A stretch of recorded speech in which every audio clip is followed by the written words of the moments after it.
Hello students, series solution की next series में मैं डॉक्टर कामिनी गौड़ आज आपके लिए फ्रॉबिनस सीरीज़ मेथड लेकर आई हूँ। इससे पहले वाले वीडियो में हमने पावर सीरीज़ मेथड देखा था, जिसमें हमने देखा कि second order linear differential equation को हम पावर सीरीज़ मेथड से कैसे सॉल्व कर सकते हैं और किस केस में सॉल्व कर सकते हैं। जब हमारा x = 0 ऑर्डिनरी पॉइंट दे रखा होता है तब हम पावर सीरीज़ मेथड अप्लाई करते हैं। पर फ्रॉबिनस सीरीज़ मेथड में हम क्या करते हैं, जब हमारा x = 0 रेगुलर सिंगुलर पॉइंट दे रखा होता है, उस केस में हमको फ्रॉबिनस सीरीज़ मेथड अप्लाई करना पड़ता है। ठीक है, तो सबसे पहले हम इसकी डेफिनेशन से स्टार्ट करें। फ्रॉबिनस सीरीज़ क्या होती है? A series of the form y = x⁻k summation n = 0 to infinite a n x⁻n where a0 is not equals to 0, where k is a real or complex number of the power series is called Frobenius series. यानी कि कोई भी series है जो इस form में दे रखी है y = x⁻k summation n = 0 to infinite a n x⁻n, ऐसी सीरीज़ को हम क्या कहते हैं? फ्रॉबिनस सीरीज़ कहते हैं। इसमें ये जो k है ये आपका क्या होना चाहिए? रियल और कॉम्प्लेक्स नंबर होना चाहिए पावर सीरीज़ का, और a0 कभी भी 0 नहीं होता। ये चीज़ें आपका यहाँ पर आपको बहुत ध्यान देने वाली है। तो फ्रॉबिनस सीरीज़ हम कहाँ यूज़ कर सकते हैं? हम Legendre's differential equation, bezels equations हो गई, आपकी हाइपर ज्योमेट्रिक इक्वेशन हो गई, इन डिफरेंशियल इक्वेशंस को सॉल्व करने के लिए ये मेथड यूज़ में लिया जाता है। नेक्स्ट है हमारा series solution when x = 0 is a regular singular point. जब x = 0 रेगुलर सिंगुलर पॉइंट दे रखा होता है, उस केस में सीरीज सॉल्यूशन कैसे फाइंड करना है? तो उसके लिए सबसे पहले हम क्या कंसीडर करें? एक लीनियर डिफरेंशियल इक्वेशन कंसीडर कर लेते हैं सेकेंड ऑर्डर की, जो क्या होगी? d2y/dx² + f1x dy/dx + f2x y = 0। अब इसका सॉल्यूशन फाइंड करने का वर्किंग प्रोसेस क्या होगा? ये हमारा पूरा वर्किंग प्रोसेस है। तो एक स्टेप बाय स्टेप हम इसको एक बार डिस्कस कर लेते हैं। फर्स्ट स्टेप है आपका, let the solution of equation 1 be y = this. सबसे पहले हम क्या करें? इक्वेशन नंबर 1 का सॉल्यूशन कंसीडर करें, जो किस फॉर्म में होना चाहिए? फ्रॉबिनस सीरीज फॉर्म में होना चाहिए। ठीक है, तो ये आपका इस इक्वेशन का सॉल्यूशन, हमने मान लिया कि इस इक्वेशन का सॉल्यूशन ये है। नेक्स्ट स्टेप है आपका differentiating equation second with respect to x to get y' and y'। जैसा हमने पावर सीरीज मेथड में देखा था कि ये हमारी इक्वेशन है, इसका फर्स्ट डेरिवेटिव निकाला, सेकंड डेरिवेटिव निकाला, दोनों की वैल्यू हम इक्वेशन नंबर 1 में पुट कर देते हैं। यहाँ से वही चीज़ आपका y' निकाल के हमने इक्वेशन नंबर 1 में पुट कर देंगे, और जब हम उसको सॉल्व करेंगे तो हमको एक इक्वेशन, फाइनल इक्वेशन मिलेगी। उस इक्वेशन को हम कहते हैं आइडेंटिटी। आगे की जितनी भी हम कैलकुलेशन करेंगे वो सारी उस आइडेंटिटी से ही होगी। नेक्स्ट है हमारा स्टेप थर्ड क्या है? Equating the coefficient of the lowest degree term of x to 0 we get a quadratic equation in k which is called the indicial equation. यानी कि आपकी जो आइडेंटिटी आई उसमें से हम x की लोएस्ट डिग्री टर्म का कोफिशिएंट अगर = 0 पुट कर दें तो हमको k में एक क्वाड्रेटिक इक्वेशन मिलेगी। उस इक्वेशन को हम कहते हैं इंडिजल इक्वेशन। अब लोएस्ट डिग्री टर्म कैसे निकालेंगे? तो जो हमारी आइडेंटिटी होगी उसमें n = 0 अगर हम पुट कर दें तो जो भी उन दोनों में से लोएस्ट डिग्री टर्म होगी उसका कोफिशिएंट हम = 0 कर देंगे। नेक्स्ट स्टेप है आपका step 4th, on solving the indicial equation we get the roots of that equation.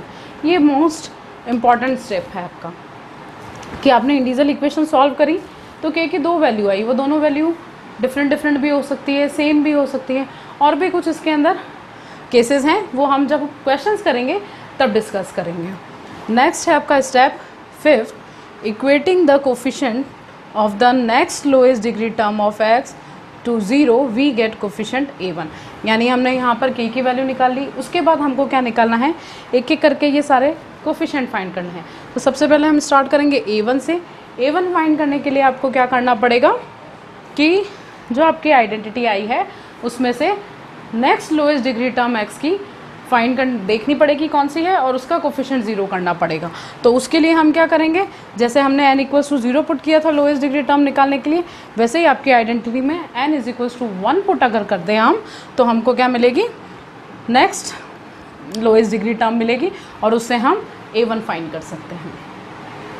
Next है आपका step 6th, equating the coefficient of the general term of x to 0 we get recurrence relation in the coefficient. जब हम इस identity की general term के coefficients को = 0 put करें तो हमारे पास कोफिशिएंट्स के बीच में एक रिकरेंस रिलेशन मिलेगा। उस रिलेशंस में से हम नेक्स्ट जितने भी कोफिशिएंट्स हैं उनको फाइंड कर सकते हैं।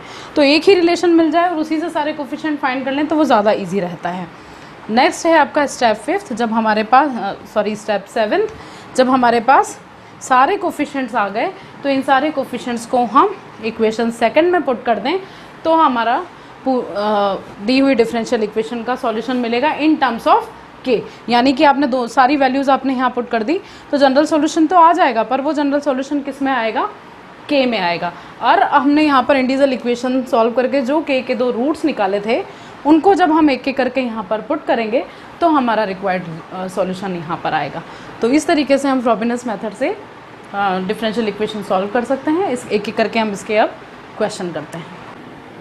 एक्स क्या हो जाएगा, ये y dash is equals to summation r equals to 0 to infinite a r x raise to the power k plus r. क्या होगा इसका differentiation, k plus r x raise to the power k plus r minus 1। ठीक है, ये आपका equation 3rd। Again differentiating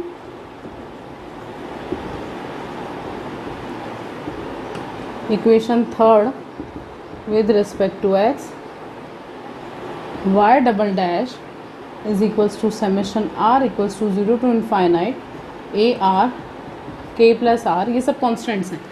x का differentiation क्या हो जाएगा, ये टर्म आपके आगे आ जाएगी k plus r minus 1 and x raise to the power k plus r minus 1 and minus 1 which is equals to -2। तो ये इक्वेशन आपका 4।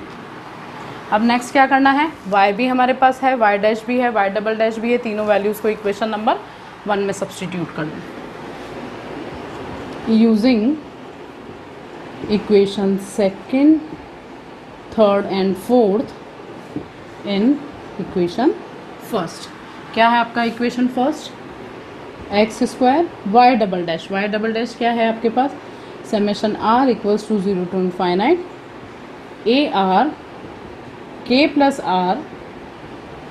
Are minus 1 and x raise to the power k plus r minus 2। इसी तरह second term क्या है आपके पास, x and dy by d x क्या है इक्वेशन 3rd से, summation r equals to 0 to infinite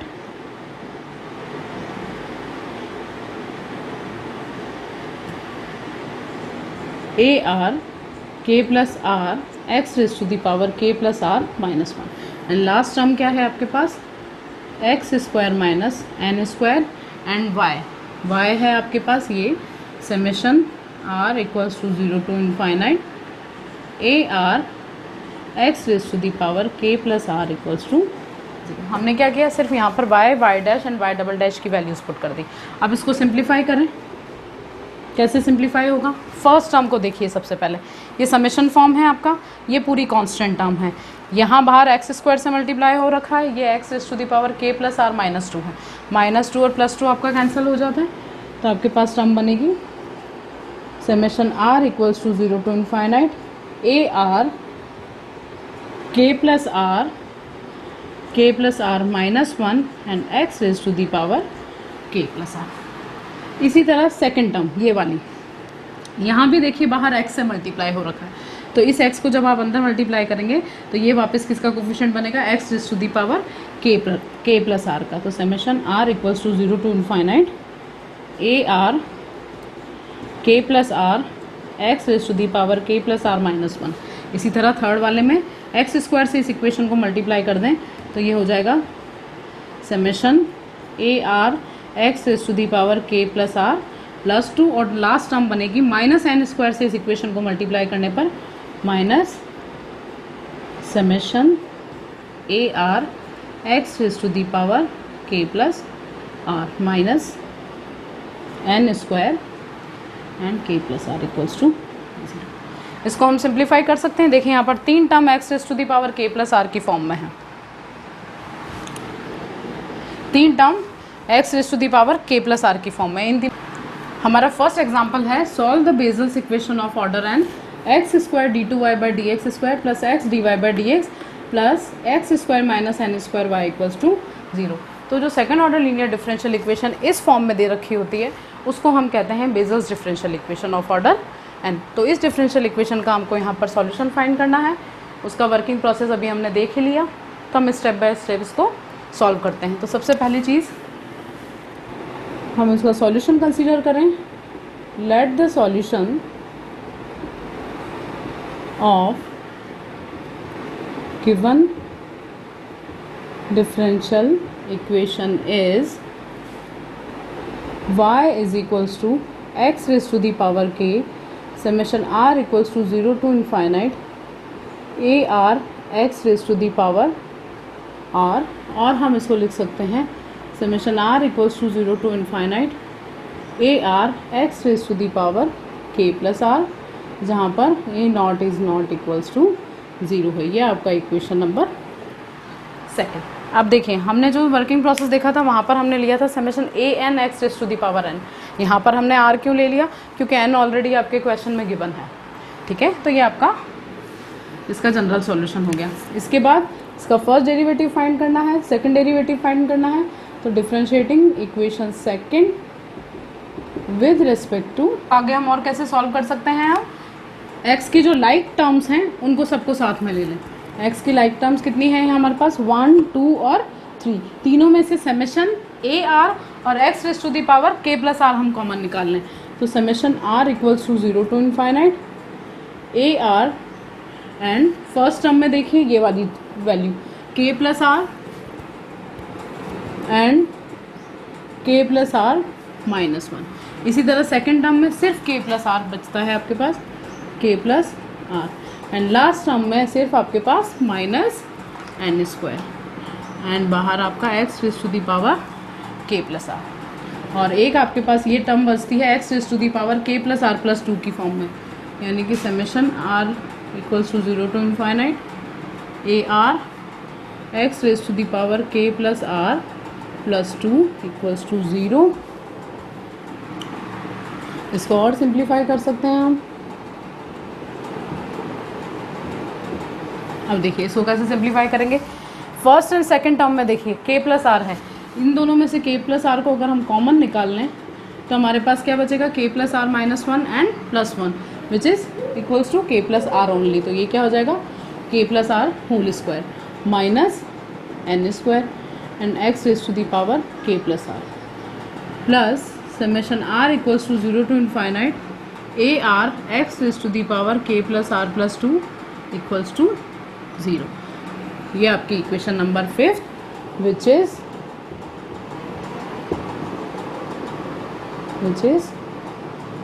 identity. ये आइडेंटिटी है आपकी। हमने क्या कहा था कि जब हम इस वैल्यूज़ को सब्स्टिट्यूट करेंगे और सिंप्लीफाई करेंगे तो हमको आइडेंटिटी मिल जाएगी। यानी आगे हमको जितने भी कोफिशिएंट्स फाइंड करने हैं वो सारे हम कहाँ से फाइंड करेंगे? इक्वेशन नंबर 5 से। अब ये आइडेंटिटी है, इससे हम क्या फाइंड कर सकते हैं? Integer equation. इंटीजर इक्वेशन के लिए मैंने आपको क्या बताया था कि x की लोएस्ट डिग्री टर्म है उसका कोफिशिएंट 0 करना है। अब इसमें से देखिए x की लोएस्ट डिग्री टर्म कौन सी है? x raise to the power k plus r और x raise to the power k plus r plus 2। पर ये किस में है? r में है। हमको लोएस्ट डिग्री टर्म चाहिए, तो हम क्या कर दें? r इज इक्वल्स टू, अगर इसमें 0 पुट करें तब देखिए लोएस्ट डिग्री टर्म कौन सी होती है आपकी? x raise to the power k और x raise to the power k plus 2, यानी ये लोएस्ट डिग्री टर्म। तो इसका कोफिशिएंट क्या होगा? ये पूरी कांस्टेंट टर्म, यानी कि a0 k² minus n² equals to 0। तो ये हमने x raise to the power k का कोफिशिएंट जो था उसको 0 पुट किया। तो ये आपकी क्या कहलाएगी? Integer equation. और ये देखिए ये k², k में क्वाड्रेटिक इक्वेशन है, इसको सॉल्व करके हम k की वैल्यूज़ फाइंड कर सकते हैं। पर उसके लिए हमको एक चीज़ पता है कि a not is not equals to 0, therefore k² minus n² equals to 0। और क्या लिख सकते हैं हम? k is equals to -1 and +1। ये आपकी k की दोनों वैल्यूज़ हैं। इसके बाद हमको क्या करना था? इसके बाद हमको कांस्टेंट a1 की वैल्यू फाइंड करनी है। अब a1 की वैल्यू कैसे फाइंड करनी है? वही इसकी नेक्स्ट लोएस्ट डिग्री टर्म का कोफिशिएंट इक्वल्स टू 0 करना है। नेक्स्ट लोएस्ट डिग्री टर्म का कोफिशिएंट कहाँ से आएगा? अगर हम पुट करें r इज इक्वल्स टू 1, किसमें? इक्वेशन नंबर 5 में ही r is equals to 1 put करोगे तो x raise to the power k+1 और x raise to the power k+3, तो लोएस्ट डिग्री टर्म कौन सी हुई, अगेन यही वाली। तो इसमें से भी हम r की जगह अगर 1 पुट कर दें तो a1 k+1 whole square minus n square equals to 0। अब देखिए k की वैल्यू हम फाइंड कर चुके हैं -n एंड +n, जिसका अगर हम डिफरेंस फाइंड करें तो एक इंटीजर आता है, ठीक है। तो ये आपका फ्रॉबिनस मेथड में इंटीजर इक्वेशन का फर्स्ट केस भी होता है कि जब k के रूट्स डिफरेंट हो और अगर उनका डिफरेंस इंटीजर हो तब हमको क्या करना है, तो वो चीज़ आपका उसका वर्किंग प्रोसीजर ये है। तो यहाँ पर देखिए ये पूरी टर्म नॉट इक्वल्स टू 0 है क्योंकि k की वैल्यू -n और n है, इसलिए a1 equals to 0 because k equals to n and -n। इसको भी कोई एक इक्वेशन मार्क कर लें, इक्वेशन नंबर 7। नेक्स्ट क्या निकालना था हमको, recurrence relation in the coefficient, coefficients के बीच में रिकरेंस रिलेशन। वो कहाँ से मिलेगा, जो हमारी आइडेंटिटी है उसकी जनरल टर्म के कोफिशिएंट्स को आपस में कंपेयर करने पर, जब आपका आपस में जो जनरल। नेक्स्ट निकालना है हमको रिकरेंस रिलेशन कोफिशिएंट्स के बीच में। अब कोफिशिएंट्स के बीच में रिकरेंस रिलेशन कहाँ से आएगा, जो हमारी आइडेंटिटी है उसमें x की जो लोएस्ट डिग्री टर्म है उसका कोफिशिएंट 0 करने पर। अब इसमें देखिए x की लोएस्ट डिग्री टर्म कौन सी है, x+r, और ये x+r+2, ये +2 तक जा रही है सीरीज। इट मीन्स इस सीरीज में भी कहीं ना कहीं x raise to the power k+r का कोफिशिएंट होना चाहिए। तो हम उसके लिए हम कहाँ वो हम कैसे फाइंड कर सकते हैं, यहाँ से तो आपके पास ये टर्म मिल गई a r k+r whole square minus n square. First term में से तो आपका x raise to the power k+r का कोफिशिएंट ये आ गया। इसी तरह सेकंड वाली टर्म में से x raise to the power k+r का कोफिशिएंट क्या होगा, r की जगह हम अगर r-2 रिप्लेस कर दें, r-2 रिप्लेस करेंगे तो ये क्या बनेगा, x raise to the power k+r only, +2 -2 cancel हो जाएगा और इसका कोफिशिएंट क्या है, only a r-2 equals to 0, ठीक है। तो यहाँ से हम ए आर की वैल्यू निकाल सकते हैं, a r is equals to minus of a r-2 upon k+r minus n and k+r plus n। तो ये हमारा रिकरेंस रिलेशन है जिससे हम नेक्स्ट कोफिशिएंट्स फाइंड कर सकते हैं। अब देखिए अगर हम यहाँ r is equals to 1 put करें तो a1 की वैल्यू आनी चाहिए, तो ये तो हमारा हमने पहले ही फाइंड कर ली, क्योंकि अगर हम यहाँ 1 पुट करते हैं तो यहाँ पर हमारे पास -1 आता जो हम नहीं निकाल सकते थे, इसलिए इसको फाइंड करना ज़रूरी था। Next r is equals to अगर हम 2 पुट करें तो यहाँ पर आता है a0, वो सारी चीज़ें हम आगे कैलकुलेट करें। नेक्स्ट आपका a3 कैलकुलेट करेंगे तो 3 - 2 ये वापस a1, और a1 आपका क्या है 0। तो इसका मतलब क्या हुआ, because a1 equals to 0, therefore a3, a5, a7 and all are equals to 0। तो अब हमको कैलकुलेट क्या करना है, a2 फाइंड करना है, a4 फाइंड करना है एंड a6 फाइंड करना है। तो सबसे पहले a2 फाइंड करें, substituting r is equals to 2, 4, 6 and so on in equation 8। क्या हो जाएगा, r is equals to 2 put करोगे अगर इक्वेशन 8 में तो हमारे पास a2 की वैल्यू आएगी, which is equals to -a0 upon r is equals to 2 put करिए यहाँ पर तो k+2 -n और k+2 +n।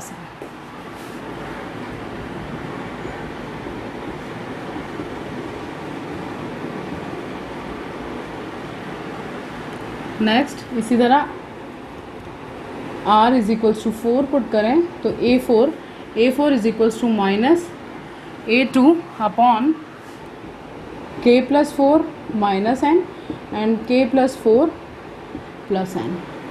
अब देखिए ये वैल्यू a2 में आ रही है, a2 की वैल्यू जब हम वापस यहाँ रिप्लेस करेंगे तो ये हमारे पास क्या बन जाता है, a4 is equals to minus minus आपका प्लस हो गया, यहाँ पर आ जाएगा a0 upon k+4 -n, k+4 +n और ये वाली वैल्यू भी k+2 -n and k+2 +n। n। तो ये आपकी पूरी क्या आ गई, A4 की वैल्यू।